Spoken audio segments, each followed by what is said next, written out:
அனைவருக்கும் வணக்கம். சபரிமலைக்கு மாலை அணிந்து விரதம் இருக்கும் பக்தர்கள் கடைபிடிக்க வேண்டிய விஷயங்கள், தவிர்க்க வேண்டிய விஷயங்கள் போன்ற விதிமுறைகள் அனைவருக்கும் தெரியும். ஆனால் சபரிமலை பயணத்தின் போது கடைபிடிக்க வேண்டிய விதிமுறைகள், செய்யக்கூடாதவை என சில விஷயங்கள் உள்ளன. சபரிமலை செல்பவர்கள் தெரியாமல் செய்யும் சில தவறுகள் அவர்களின் விரதம் பலனளிக்காமல் போவதுடன் பெரும் துன்பமும் தேடி வருவதற்கான காரணமாக அமைந்து விடுகிறது. அப்படி சபரிமலையில் இருந்து திரும்பும் போது ஐயப்ப பக்தர்கள் பலரும் செய்யும் தவறுகளை பற்றி இந்த வீடியோல பார்த்து தெரிஞ்சுக்கலாம். அதுக்கு முன்னாடி இப்பதான் நம்ம சேனலை ஃபர்ஸ்ட் டைம் பாக்குறீங்கன்னா மறக்காம சப்ஸ்கிரைப் பண்ணிக்கோங்க. பக்கத்துல இருக்கிற பெல் ஐக்கானையும் கிளிக் பண்ணிக்கோங்க.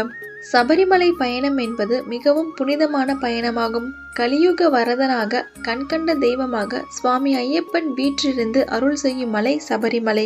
சபரிமலைக்கு மாலை அணிந்து விரதத்தை துவங்கியது முதல் சபரிமலை யாத்திரை நிறைவு செய்து வீட்டுக்கு திரும்பும் வரையிலான ஒவ்வொன்றும் நம்முடைய வாழ்க்கையை உயர்த்துவதற்கான செயல்முறைகளாகும்.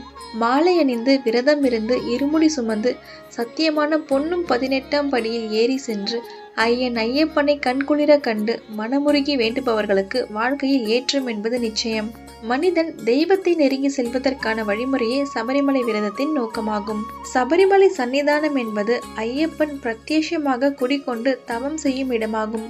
அதனால் தான் எத்தனையோ நவீனமயமான ஏற்பாடுகள் செய்யப்பட்ட போதிலும் பம்பைக்கு பிறகு வாகன பயணம் இல்லாமல் கடுமையான காட்டு வழிபாதையில் 48 மைல் நடந்தே சென்று ஐயனை தரிசிக்க வேண்டும் என்ற பாரம்பரிய முறை தற்போது வரை கடைபிடிக்கப்பட்டு வருகிறது. மனிதர்களின் பாவங்கள், கர்ம வினைகள் நீங்குவதற்கான வழிபாடாக சபரிமலை விரதம் கருதப்படுகிறது. ஆனால் பலரும் அறியாமல் செய்யும் சில காரியங்கள் அவர்களின் பாவங்களையும் துன்பங்களையும் அதிகரிக்க செய்து விடுகிறது. சபரிமலை செல்லும் பலரும் செய்யும் பொதுவான தவறுகளில் முக்கியமானது அங்கிருந்து வீட்டிற்கு மணி எடுத்து வருவது. சபரிமலை சன்னிதானம் செல்வதற்கு முன் பக்தர்கள் மாளிகைப்புறம் சென்று மாளிகைப்புறத்தம்மன் அல்லது மஞ்சமாதாவை வழிபட்டு விட்டு செல்வது வழக்கம். திருமணமாகாதவர்கள், குழந்தை பாக்கியம் இல்லாதவர்கள், நீண்ட காலமாக தீராத நோயால் பாதிக்கப்பட்டு இருப்பவர்கள், தீர்க்க முடியாத கடுமையான துன்பங்களால் பாதிக்கப்பட்டவர்கள் இங்கு வந்து வழிபட்டு சென்றால் அடுத்த ஆண்டு சபரிமலை யாத்திரை வருவதற்குள் அவர்களின் பிரச்சனைகள் நீங்கும் என்பது நம்பிக்கை. கடுமையான துன்பங்களில், பிரச்சனைகளில் இருப்பவர்கள் தங்களின் பிரச்சனைகள், குறைகள் தீர வேண்டும் என்பதற்காக வேண்டிக் கொண்டு மாளிகைப்புறத்தம்மன் சன்னதிக்கு பின்புறம் இருக்கும் மணிமண்டபத்தில் மணியை கட்டிவிட்டு வருவது வழக்கம். மணி கட்டிவிட்டு வந்தால் நம்முடைய பிரச்சனைகளை மணிகண்டனான ஐயப்ப சுவாமியிடம் ஒப்படைத்து விட்டு வந்து விட்டதாகவும் இனி அனைத்தையும் அவர் பார்த்து கொள்வார் என்றும் அர்த்தம். மாளிகைப்புறத்தில் கொடுக்கும் மஞ்சளை பெண்கள் தினமும் நெற்றியில் அணிந்து வந்தால் திருமணம், குழந்தை பேறு கைகூடும் என்பது நம்பிக்கை.